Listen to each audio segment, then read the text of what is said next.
If there's anything that needs to be debunked, it's the idea that red meat is bad for you.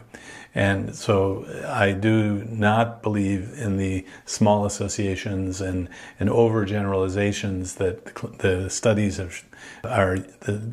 that are used to say red meat is bad for you. Now, if we're talking about the absolute best food to help you heal, repair, especially after exercise, but from anything like stress, trauma, surgery, hands down, the answer would be red meat. Now, I recently did a video talking about different proteins which are a little bit better for certain health conditions. Maybe something's better for anti-inflammatory, etc. But when we're talking about generalized healing and repair, animal meat, and specifically red meat, is at the top of the list. Because not only does red meat have the most protein, it also has some other amazing things that I'm going to share with you today, which is going to blow you away. Over 30 years of practice, I've never met one person who ever had an allergy to meat, okay? They might have had an allergy to peanuts or eggs or seafood or shellfish or wheat or soy, but not red meat.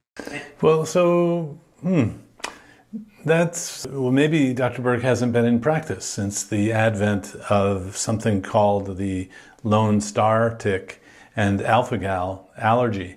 Because actually you can be allergic to red meat, not from birth, but as an acquired infection from a tick. Yeah, it can be very difficult to figure out, actually. Often people end up in the emergency room with hives or even their throat closing up or even in anaphylactic shock. And it takes a little bit of sleuthing out. In fact, some people end up having multiple trips to the emergency room before it's figured out that there was an exposure to a tick if you were out hiking or camping. And if you do that a lot, it can be hard to figure that out. Typically, someone comes to the emergency room, it's not known why they had that. They end up going to an allergist because the symptoms that you had are the symptoms of a severe allergy. And the allergist will do a blood test to look for something called alpha-gal. Alpha-gal is a protein that actually the tick makes you allergic to. It's in red meat, in mammalian meat. So you could have lived 50 years eating red meat, no problem, and then if you had this tick bite, it sensitizes you, and then you become allergic to meat.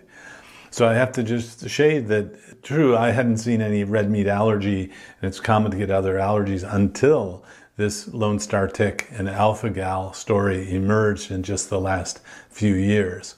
Now the good news is for most people that alpha-gal effect, the antibodies will diminish, will decrease over time, and most people after a period of years will be able to reintroduce the meat, the mammalian meat. But now if you have undiagnosed allergies, nobody knows why, and it's possible that you've been out exposed to a tick, you'd want to raise that up with your doctor if you had hives or anaphylaxis or throat closing. And just the fact that meat has been villainized, right, as the bad guy, you should start eating less red meat as a way to get healthy. Or overall, it's going to be better for climate change because we know the cows are destroying the climate, which is completely ridiculous. But right there, that one argument, the fact that mainstream is telling you not to do it, the truth is going to be in the exact opposite direction. In fact, it's difficult to heal and repair your body without animal protein.